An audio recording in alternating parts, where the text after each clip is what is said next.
Good evening, everybody, and welcome to Governor Live. This is the first Governor Live of the summer term in 2017. It's the 27th of April. Many people have just come back from Easter, and today we're continuing three sessions really that we had before the Easter break, which were kind of a nice little package of 3 weeks on finance. You can watch the recordings of those. Go to the Modern Governor website, you'll find the links. But tonight, Karen Ray from Armstrong Watson is going to be looking at systems and controls and the Academies Financial Handbook. You may be in an academy, you may be in a maintained school, but whichever setting you're in, this isn't, so many people look at this and say, well, it's just for academies, but actually those of us who are in maintained schools, I'm a governor in a maintained school, it's really important that we understand what those other responsibilities are that we'll have to take on, where if and when, because it's not a guarantee for everybody, that we convert to an academy, whether as leading a MAT or joining an existing one. So before we get going, I'm just going to go through and do some housekeeping, and then we'll move quickly on to Karen's presentation. And if you've got any questions, we'll explain how that works in a moment. So first of all, those of you, lots of people said they're new for the first time tonight. We can't hear you. So if you are asking a question, please do use the text chat to do that. And we can't see you either, which is good news probably if you're in your onesie or your pyjamas, you've had a long day or whatever it is. If your connection breaks or something goes wrong with your connection, do just come back in. We will be here, and as I've mentioned in passing at the start, this is being recorded, so you'll be able to catch up on any seconds that you've missed. If someone in your family, maybe your children or colleagues or whatever, is doing something that's fairly intensive use of your internet connection, such as watching the iPlayer or Netflix or doing some online gaming, and you find that your connection drops, maybe go and ask them to take a break until 9 o'clock, and see how that goes down. It's up to you to negotiate how you do that, but it is, as I always say every week, it's like everybody turning the taps on and trying to run a bath.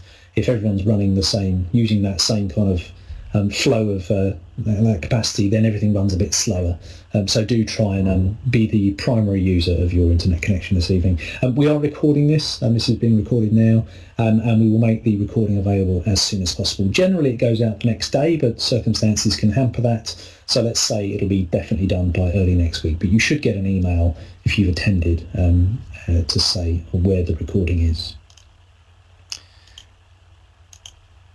If you've got a question as we go along, Karen's going to do her presentation in a moment, but please do preface it with a Q, so that what I will do is I will go through the text transcript, because sometimes we can get lots of questions and they kind of disappear up the screen, and it can be quite a challenge to scroll back and find them. So I will collate them all, and then when it comes to the Q&A after the presentation, then I will paste those up, and then Karen can go through them. We normally manage to answer all the questions that are asked. So do feel free to ask as many questions as you ask. And I always say, in a governor's meeting, the only stupid question is the one you don't ask.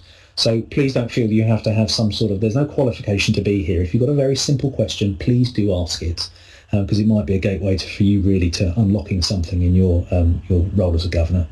But do preface it with a Q, that helps me spot it. And we will pull all those questions together at a time after the presentation, when we will have a space for discussion, and you're welcome to answer one another's or comment on one another's questions as they appear in the chat box. It's designed to do that peer-to-peer support, as well as just waiting on Karen to give the answers. We do aim to conduct ourselves as we would in a governing body meeting, which obviously means being respectful, listening to other people's opinion, etc., etc., etc. But please do bear in mind, particularly given the nature of the financial nature of what we might be discussing, and the issues of confidentiality. You'll see that your surname, even though you registered with your surname isn't displayed in the Q&A box. That's because anyone with a search engine or anyone with access to Edubase could potentially go and look up your first name and your surname and work out which school you were from, and therefore infer something about a statement you might make. The recording will be publicly available on YouTube, but because we've slightly anonymised your names there, hopefully there won't be any information that is inappropriate to share, shall we say. But do bear that in mind when you're sharing things. So do think about what you're going to type before you do. Tonight's presenter is Karen Ray. If you've joined us before Easter, you'll have been with Karen for possibly 3 sessions before before we broke for Easter. She's the Audit and Assurance Director for Armstrong Watson, and deals a lot with schools and academies who are looking to really deal with their finances and help understand what they're doing. She's also Chair of Finance at a secondary academy, so she's got a lot of experience from both ends of this. And I think, I no doubt that she'll probably explain as she goes along how at work schools come to her and what sort of things they're expecting, because it's helpful to understand, if you've not been in the situation of needing to look at these provisions that the Academies Financial Handbook makes, how you might take on a professional support from an external agency such as Armstrong Watson. So I'm going to hand over to Karen now, and I'm going to stop my camera, but I will be there in the background. Great, thank you, Ian. Well, good evening, everyone. Hope everybody's had a really good Easter break, and I'm sure everybody's been really, really busy back at school, either a week or for the past 2 weeks. Tonight we'll look for a subject that really is kind of quite close to my heart, being an auditor, which is systems and controls, and we wanted to link that a little bit with the Academies Financial Handbook. Now, as Ian said, although we are kind of doing a wide range of audience members, not everybody's from an academy school, but what I would say is there's some pretty good stuff in that Academies Handbook that I think when we go through it, you'll see that could be replicated in whichever school you may represent. So hopefully you'll take some snippets from tonight and be able to use that within your own individual schools. So as always, I thought I'd start off with a little bit of a theory. Let's go back to the beginning of, well, what actually is an internal control system and what does that represent? We're going to have a little look at some key features of internal control, so talking about really what do we need to see and how we're going to establish those. And then we're going to go on to the kind of specifics of the handbook in respect of the internal control system. But like I said, please don't shut off those of you who are not in academies, because there are some really good things from a governance perspective that you can pick up and maybe replicate in your own schools. So what is a control system, an internal control system? Well, it really is that environment to have certain processes and conditions in place that would ensure that the transactions of the schools, when you're recording them, come out in a kind of factual and accurate position. So it's looking not only at the environment in which those transactions are operating, but also a number of procedures that are in place. And why do we need an internal control system? Well, really, we have the incomes of the school, and obviously from a public benefit perspective. So it's looking at that public expectation that we're using the monies correctly. So from a governance point of view, do we have certain procedures in place that we can, as governors, say they are very strong and we're spending the monies as intended? Do we have certain standards that we want to achieve? We want to make sure that all our transactions are consistently applied, and certainly there's an openness there. So if there are a question about the finances of the schools, we are able to kind of pull on the information that we have and be able to demonstrate by the kind of discussion points of how we actually account for our transactions, and therefore that's that openness there that we do things properly within our school. It also includes the various policies and procedures that we use as, whether you're kind of the management of the school or the governors, that we need to use to make sure that we're fulfilling our objectives. And obviously, if you are a governor of a school, then you also have that responsibility of potentially being a director for companies' house purposes. And this is where the two things kind of link. So our internal control systems allow us to ensure that we're operating our school from a financial point of view with kind of efficiency and effectiveness, but it also links into the kind of key directors' responsibilities, that we ensure that we're going to safeguard our school's assets, so making sure that the assets are held within the school, they are protected. We also have systems in place to ensure that we look or potentially have methods to identify where maybe fraud is occurring or if there was an error occurring within our financial records. The internal control system also ensures that we have some accuracy and completeness of our accounting records, because we will have set procedures that ensure that maybe at a month end or at a year end we do certain tasks that fulfil that completeness of those records. And because we have a system in place, that would normally lend itself very well to having some very good quality information and produced on a timely basis, which again then helps us ourselves as governors or the school management to ensure that we can make those key decisions as and when required. So just kind of looking at, well, do we need controls on every single, if you like, financial system, whether it be different income streams that come into the school or different expenses? How do we account for those? Well, what I would say is perhaps depending on the size of the school, so looking at what type of income streams do you actually have. Is it a case, for example, that school dinner money's just coming in cash, they are handed to the teacher in potentially envelopes, and then they go straight to the office for obviously reconciliation to who's having those school meals? So having a look at the kind of nature of the transaction, what kind of size are they, how are they hundreds of pounds or are they quite small amounts of money, and actually how many of those transactions come in. I think you would normally find in the smaller schools you would generally have fewer internal control systems in place, purely because there are fewer transactions and they are generally of a lower value compared to maybe a secondary school where you may have obviously 1,000 pupils with different types of income streams coming in at different periods in the year. If you are a multi-academy trust, you have to obviously consider the kind of geographical distribution of the schools. So you may want one system, but is that practical from kind of a working practices point of view? So you may have to have slightly different systems in different schools, but obviously they would come to a common point in terms of the recording of the financial information of that multi-academy trust.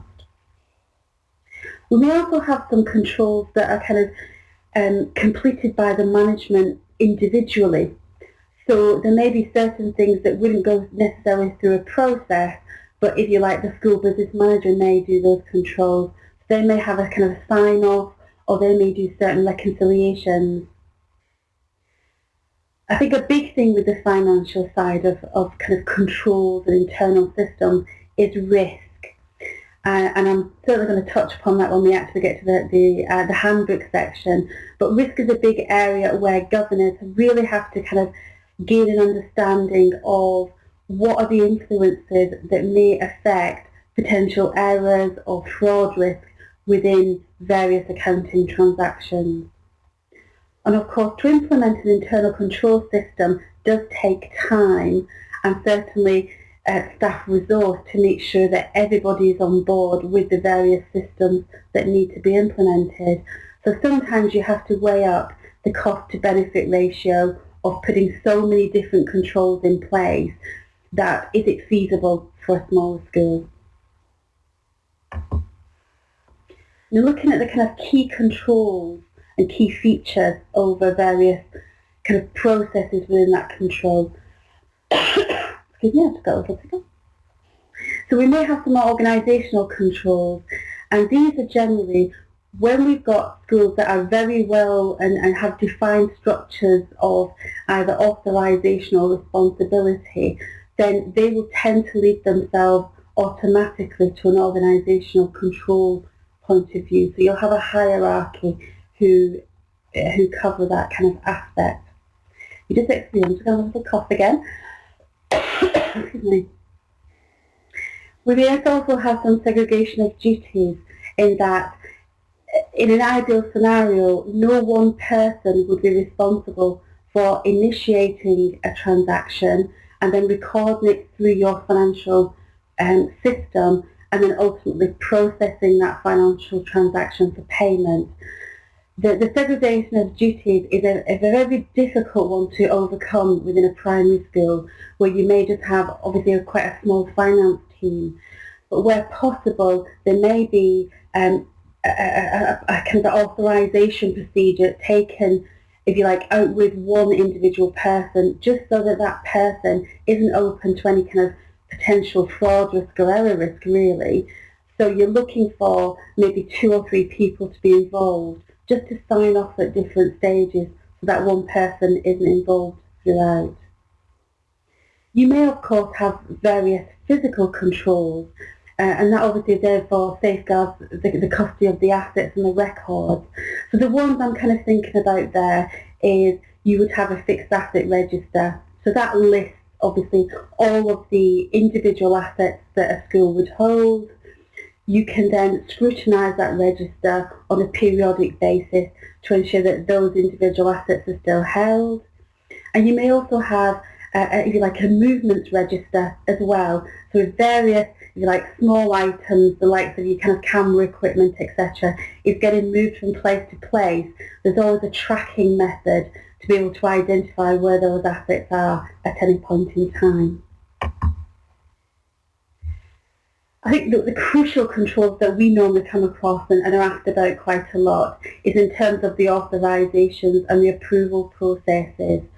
So a lot of the, if you like, the secondary schools obviously have different budget holders from those individual members of the finance team. So you will have obviously processes in place where you may have an initial order that goes through to the finance team for actually processing that order from the supplier. When the goods come in, you may have a secondary person who would review those goods and ensure they are in line with the original order. The goods receive note and the order then obviously goes back to the original budget holder for them to say, yes, we're happy with all the goods, they're what we expected. That then maybe goes to the finance team. When the invoice comes in, it's matched together, and then it may go to a third person for final authorisation that invoice can then get paid. Now, a lot of the academies also have what's called a scheme of delegation, and therefore there's various limits on, if you like, the ordering limits and perhaps even the payment limits and the authorisation limits in there. But overall, we need to ensure that our transactions are authorised and certainly approved by a responsible person within that kind of scheme of delegation.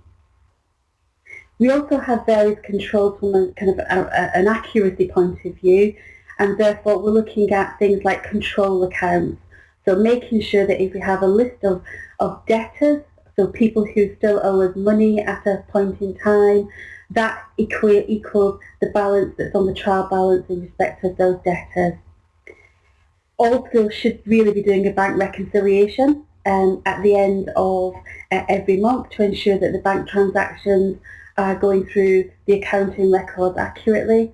And certainly you can also have sequential controls, so making sure that if you are fortunate enough to have maybe some sports facilities that you can rent out, that you've got a sequential ordering number and invoice numbers to make sure that if you like, the run of the invoices are complete. And again, we'll come back to the kind of the sequential numbering a little bit later on.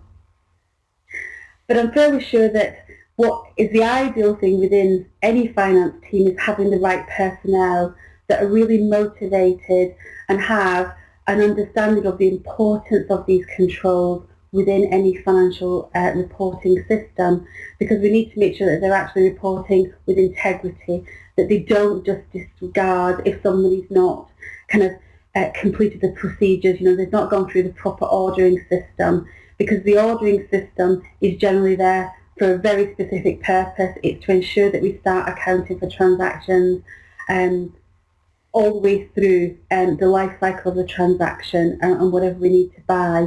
So I think it's important that all the finance team, if you are lucky enough to have more than one, are very much aware of all the cycles that need to be fulfilled, so that if potentially someone's off on holiday and someone else is covering, they don't allow someone to kind of just slip through the net and let transactions go there without actually questioning them.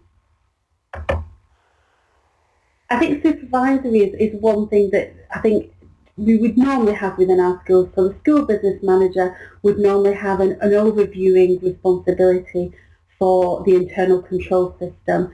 So it is important that there are certain aspects of the financial process that is ultimately kind of looked at from if you like, a stand back point of view, just to make sure that these transactions do make sense at the end of the day.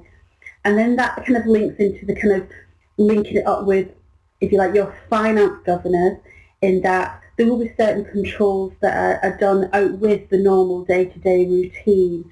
So looking at things like the budgetary kind of controls, so looking at our actuals to our budget figures, and really challenging when the budgets, the actuals go beyond the budget, or even vice versa. Why have we not had those costs that we were anticipating?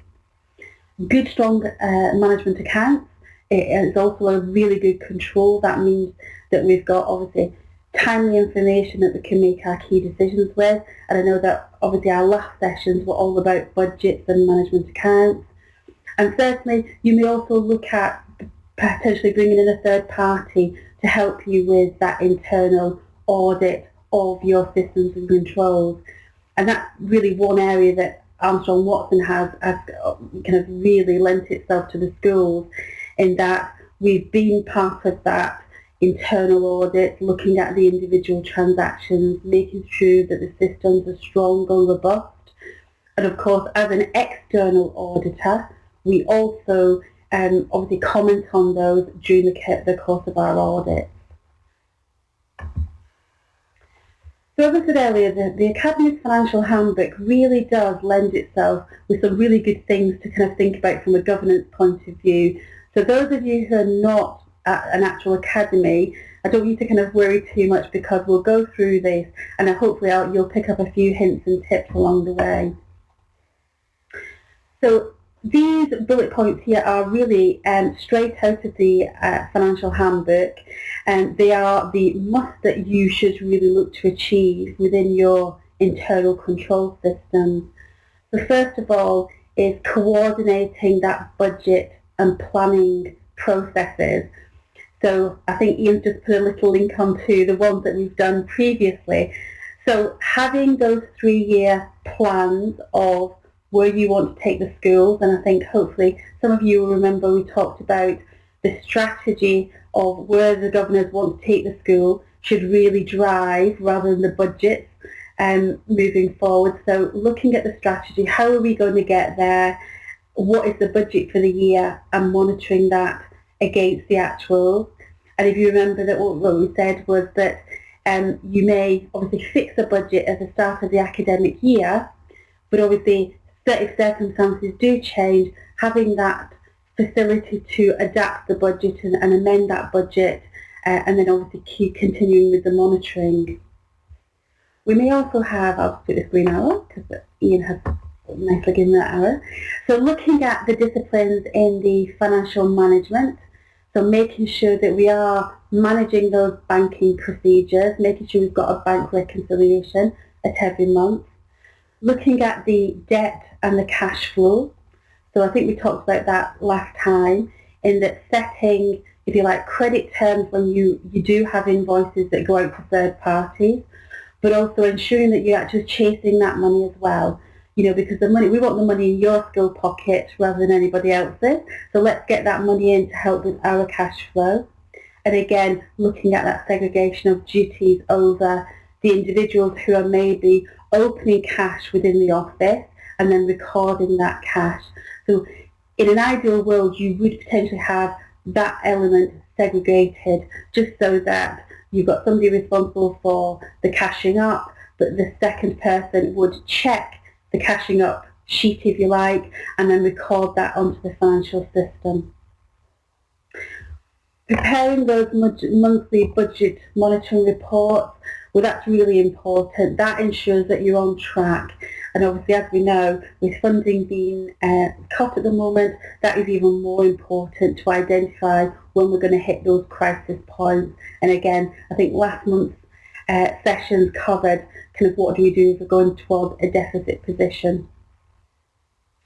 making sure that we are adhering to our financial responsibilities.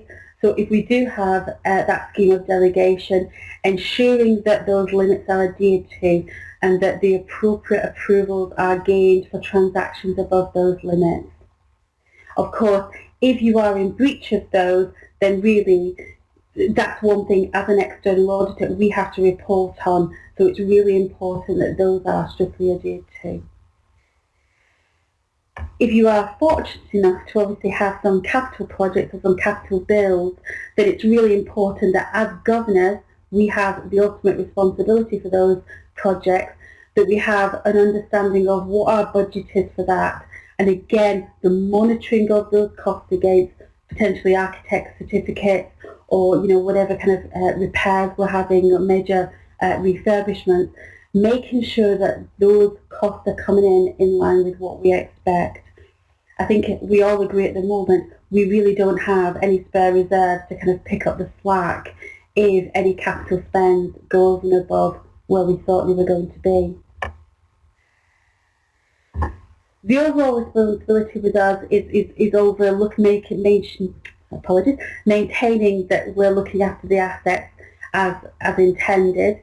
So having an understanding of what assets are the responsibilities of the governors, making sure that if certain aspects are damaged, we're made aware of that.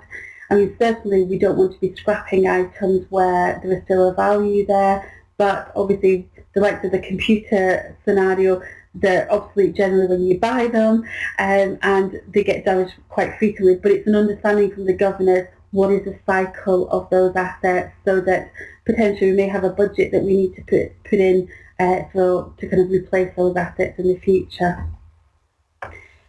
As an academy, you will have a statement, or the accounting officer will sign off a statement on whether or not the financial transactions are obviously completed with a regularity purpose.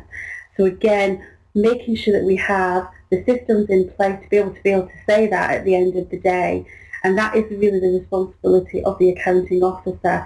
They're responsible for ensuring that the monies are spent as the government intended, but also having the, if you like, the evidence there to be able to demonstrate that if questioned.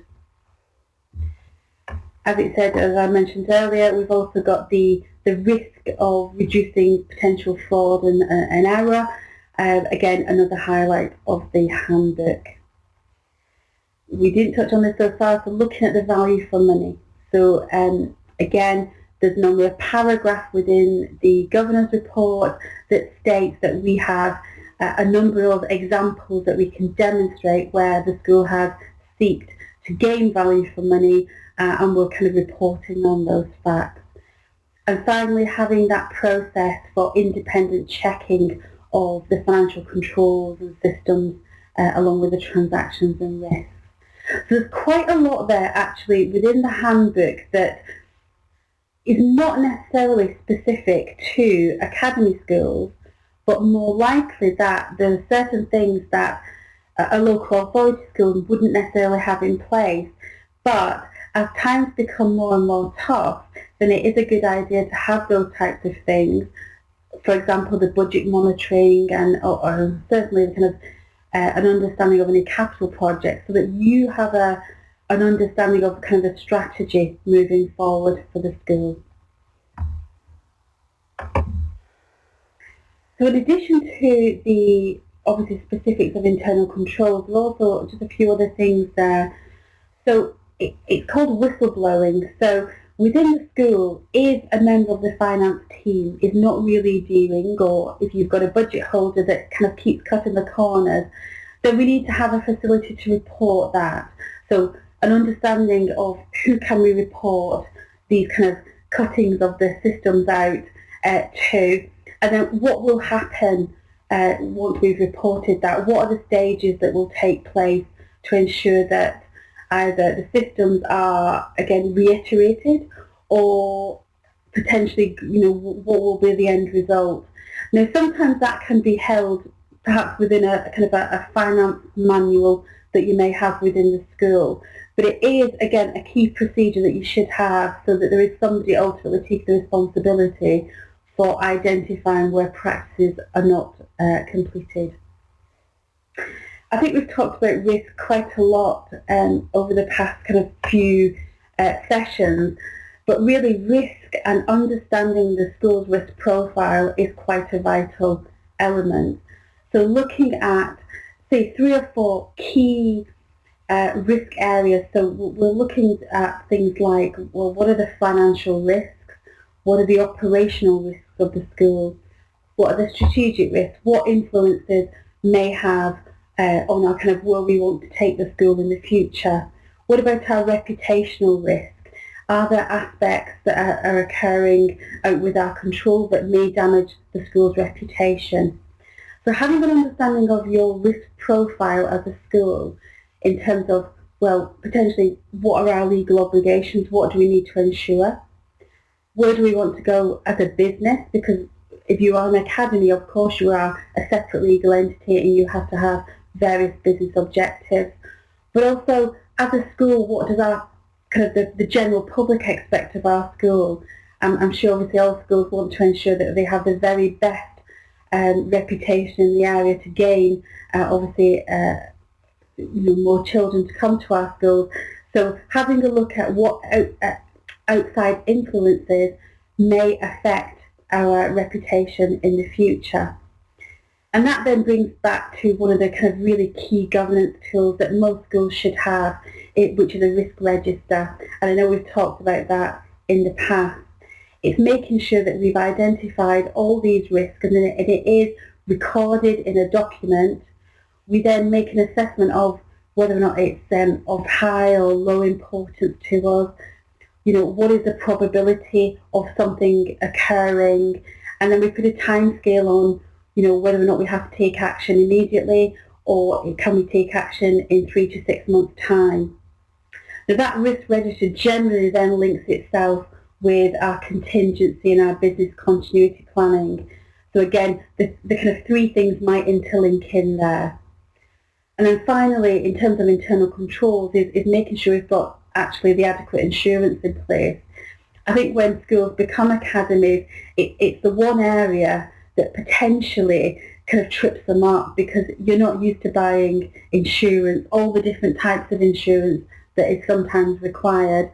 So again, what I would say is maybe have a process and a procedure to ensure that you've got all those insurances covered.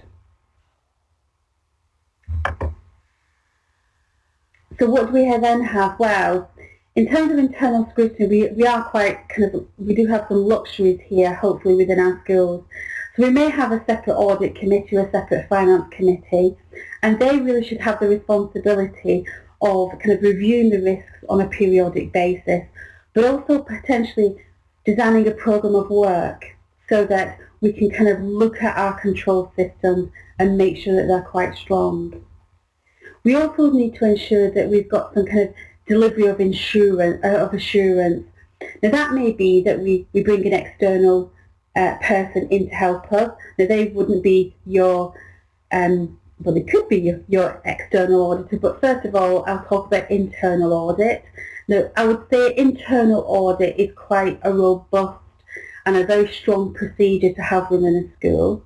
And generally you would probably only bring a fully qualified internal auditor in on probably the more the larger secondary schools or even the multi-academy trusts.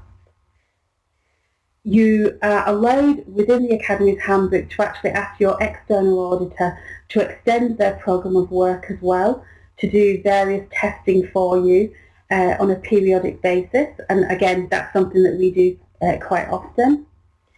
You can bring in someone who is actually not employed with the academy or a person of good standing, and they can come and help you and assess how strong your procedures are and to kind of walk individual transactions through your systems to make sure that each individual transaction is replicated through the process and has the same outcome.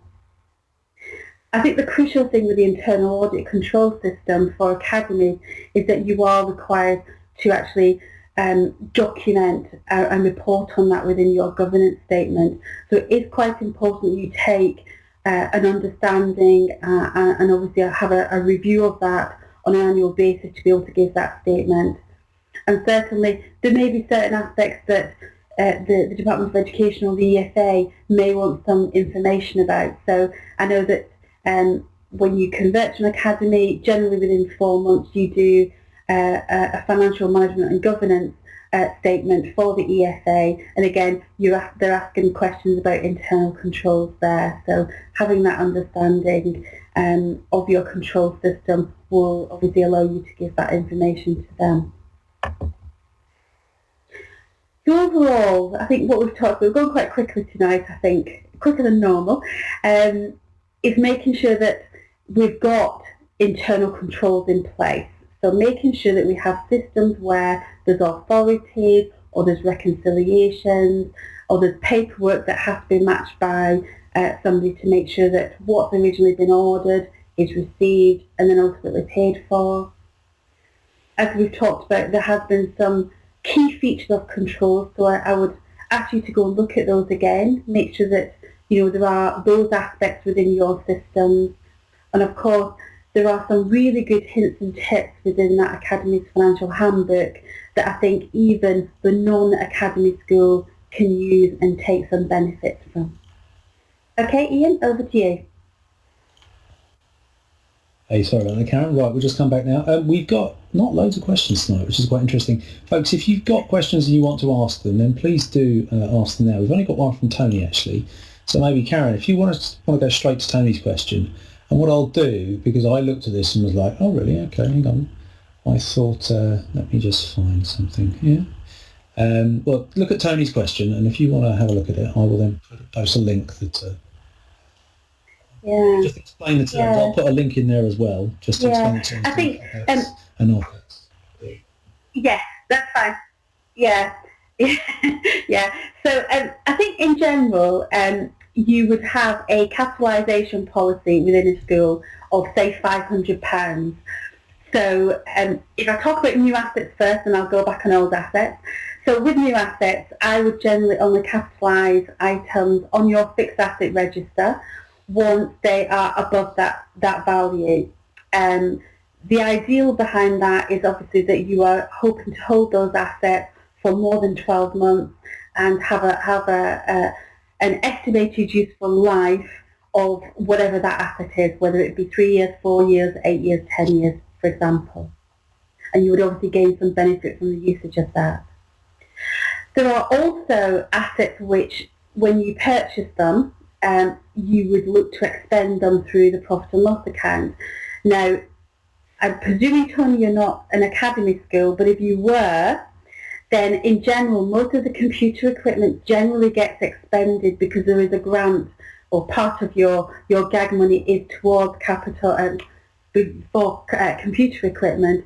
So therefore, that would be an operating expense in general. It very much depends on the kind of size of the asset that you're buying. So what I would say is, if it is a sizable asset above your capitalisation limit, and you are planning on using that asset for more than 12 months, then I would capitalise that on your register. If the assets are below your authorisation and capitalisation limit, then I would expend them through the profit and loss account. And just a question from Ali, which I'm going to paste in and then make bigger so we can actually read it. Just get it under here. So, there we go. Okay.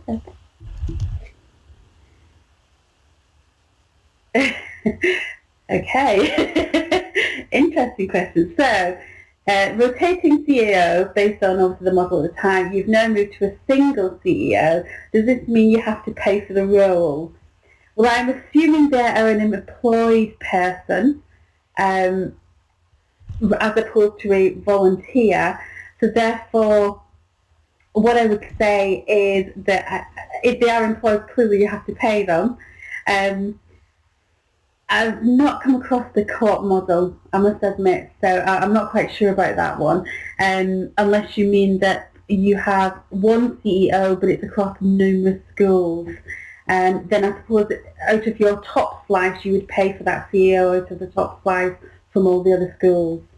So, for example, if you top slice 5% of everybody's funding towards the multi-academy trust costs, I am assuming that the CEO will sit within those multi-academy trust costs. I hope that. Do you think, Ian? Do you think that's the kind of point of the question? I'm hoping. Yeah, I think so. I think the only times I've ever seen CEOs kind of a shared sort of, almost like a rotating CEO, which I know has a visual idea, but we're not thinking of that. But it's, the idea of a CEO being passed among schools. Yeah. I've just seen recommendations against that, just because it needs to have a CEO who is dedicated to that and therefore doesn't impact on other things. But I certainly wouldn't advise on that. No. Yeah, you need to work it out amongst. I think that's what I'd say, Ali. I think the cost would come out the top slicing multi-academy trust budget, if you like. Kate, you said, can external auditors be considered to? Yes. I'll be honest with you, Kate. I have this dilemma every time we are asked to extend our work for internal control. The way I normally tackle this one is that I would generally have a completely separate team that provide the advice and guidance on the internal controls, because as an auditor, we shouldn't be, if you like, advising the internal controls and then doing the work on those controls. So we would always separate our teams. So we'd have the team that completes the external audit, and it would be a completely separate team that assists with either the independence review on a periodic basis or actually supporting that implementation of internal controls. I think about 10 years ago when we had our original sponsored academies with the handbook, it was very clear that the external auditor should not do both roles, but they have relaxed those rules in recent years. But I think from a professional firm, it doesn't sit very well, hence reason the splitting of the teams. Karen, can I just ask, while there are people typing, but a question that springs to my mind is, as Armstrong Watson, as an organisation that gets asked to do auditing, and as an auditor yourself, what are the what misapprehensions? Do schools come to you with an unrealistic expectation of what you're going to do, and maybe they haven't done the work themselves and they're kind of expecting you to fill in the gaps, or maybe have they already gone too far? And what's the kind of right balance when you're going to an external auditor to kind of have, we've done this much and we won't do any more because that's your job? Where's the kind of balance there between you just ticking boxes and you doing a genuine audit? I think if we're specifically talking about internal controls, I think there are some very obvious controls that most schools put in place to try and hopefully kind of overcome that. But I think generally the external auditor has so much more experience at looking at kind of, does this system work, all the way through to the very end product, that we would generally come in and put potentially more controls in a system than potentially what a school would do. It is extremely difficult in a primary school, I will not deny that, because you generally only have one person that does everything. They are kind of the plasters on the knee, they are the bookkeeper, they are kind of the minute taker, they are the head teacher's right-hand person. So in a primary school, it is really difficult to get that segregation of duties. And that's where the head has to be involved, or the chair of governors has to come in and do some authorisations as well. And Catherine's got a question there just in the box. Yes. So we are currently, many financial are devolved to trust owners. Right. So generally, your local governing body doesn't necessarily, the MAT will probably have the overarching financial management of the trust, and therefore they will have the procedures that they want to implement within each school. Now, it is likely, depending on the kind of scenario, is that your school will do a proportion of the transactions to a certain point, and then it will go to the multi-academy trust. So what I would say is, it's important that the local governors have an understanding of the financial management, because they are responsible for if you like, that very first element, but ultimately the trust directors have the overarching responsibility for the financial management of the MAT. It's a little bit of a grey area because obviously you don't want people treading on each other's toes as well. And one will probably say, no, we're not responsible, and the other will say, yes, you are. But what I would say is, providing someone is taking control, that is the crucial message I would give. And I guess in that, a lot of that will be informed and almost laid out by the scheme of delegation. So, especially if I'm a maintained governor, I'm looking at going into a MAT, I should expect that the scheme of delegation would be very explicit about that. So I would have a clear understanding, rather than getting halfway through and kind of suddenly finding our hands are tied, or we've got so much freedom we don't know what to do with it. Yeah, I think that's one thing I would say. In our experience, when you have schools that are joining MATs, the financial procedures are generally already in existence because obviously the MAT's been working without you. So you will have to adapt to the MAT financial procedures, not the other way around. Now, if you are a relatively smaller school, you may also find that the actual finance function is taken away from you. So your previous finance team may just be, if you like, pieces of paper pushers, making sure those pieces of paper all link up, but ultimately the MAT may take over the financial function for you.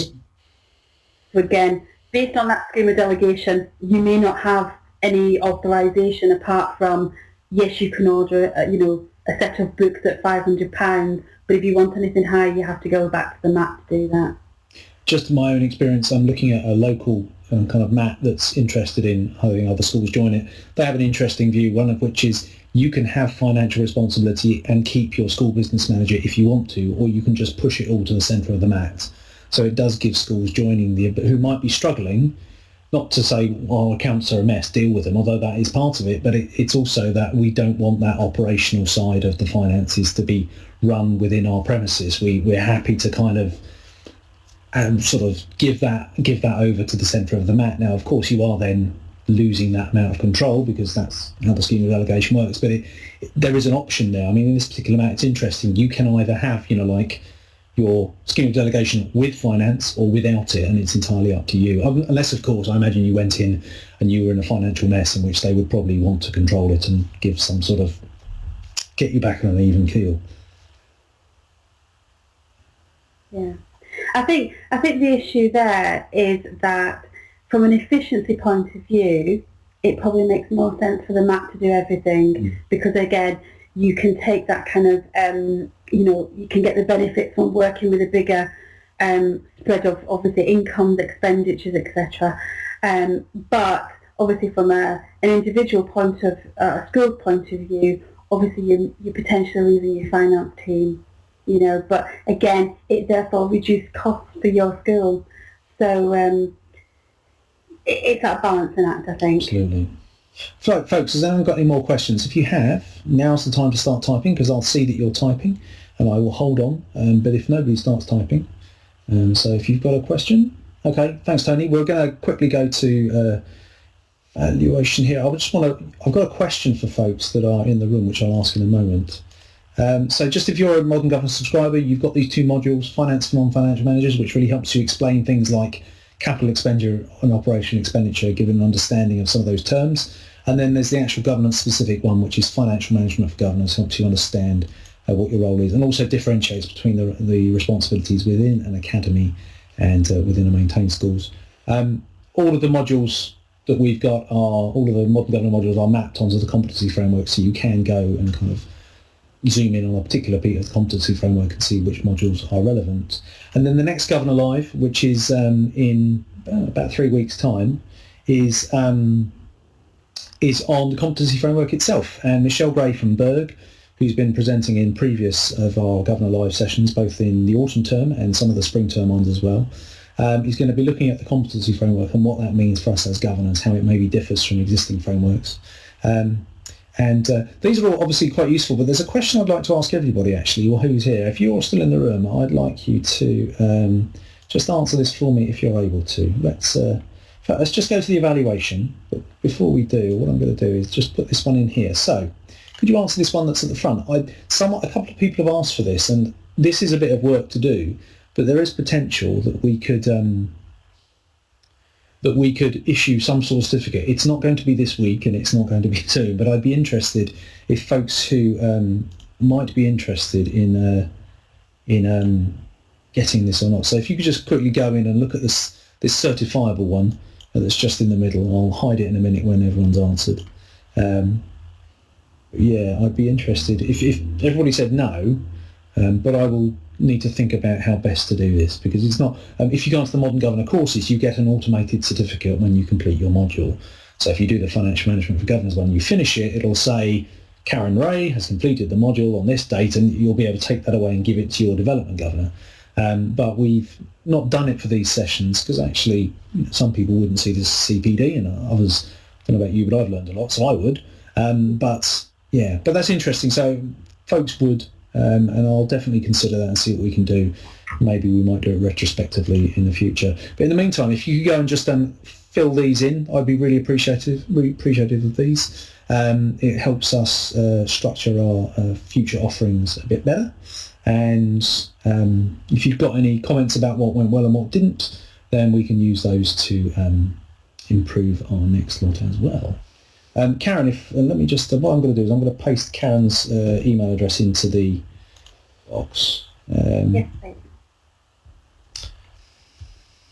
Yeah, I think what I would say is, as a governor, we have a responsibility to keep up to date with the things that obviously affect us as governors.